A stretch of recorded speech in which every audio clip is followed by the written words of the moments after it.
नमस्कार दोस्तों, स्वागत है आप सभी का हिंदी नेट सेट अध्ययन में। तो आज हम देखेंगे पूर्व मध्यकाल भक्तिकाल यानी कि भक्तिकाल, जो कि 1375 से 1700 के बीच में हो रहा है। तो इसमें हम देखेंगे निर्गुण धारा इसका दूसरा नाम है प्रेम मार्गी सूफी शाखा। इसमें हम देखेंगे आज जो कुतुबन ने लिखी हुई मृगावती नामक कहानी है, इस कहानी का सारांश। कुतुबन एक चिश्ती वंश के शेख बुरहान के शिष्य थे और जौनपुर के बादशाह हुसैन शाह के आश्रित थे।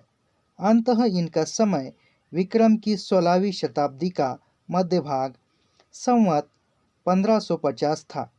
इन्होंने मृगावती नाम की एक कहानी चौपाई दोहों के क्रम से लिखी है।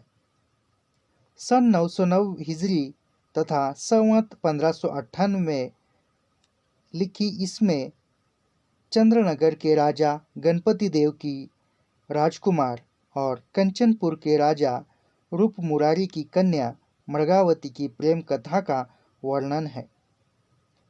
इस कहानी के द्वारा कवि ने प्रेम मार्ग के त्याग और कष्ट का निरूपण करके साधक के भगवत प्रेम का स्वरूप दिखाया है। बीच बीच में सूफियों की शैली पर बड़े सुंदर रहस्यमय आध्यात्मिक आभास भी दिखाए हैं। कहानी का सारांश यह है कि चंद्रनगर के राजा गणपति देव का पुत्र कंचनपुर के राजा रूप मुरारी की मृगावती नामक राजकुमारी पर मोहित हुआ। यह राजकुमारी उड़ने की विद्या जानती थी।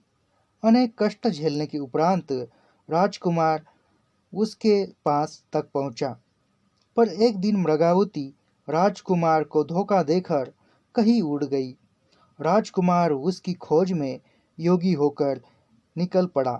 समुद्र से घिरी एक पहाड़ी पर पहुंचकर उसने रुक्मिणी नाम की एक सुंदरी को एक राक्षस से बचाया।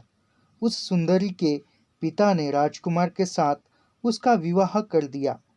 अंत में राजकुमार उस नगर में पहुंचा जहां अपने पिता की मृत्यु पर राज सिंहासन पर बैठकर मृगावती राज्य कर रही थी। वहां वह 12 वर्ष तक रहा। पता लगने पर राजकुमार के पिता ने घर बुलाने के लिए दूत भेजा। राजकुमार पिता का संदेश पाकर मृगावती के साथ चल पड़ा और उसने मार्ग में रुक्मिणी को भी साथ में लिया।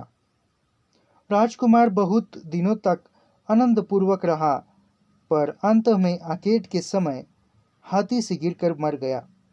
उसकी दोनों रानियां प्रिय के मिलन की उत्कंठा में बड़े आनंद के साथ सती हो गई।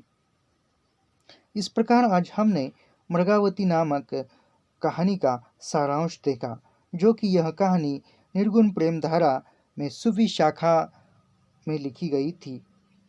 तो मिलते हैं नेक्स्ट वीडियो में, तब तक के लिए धन्यवाद।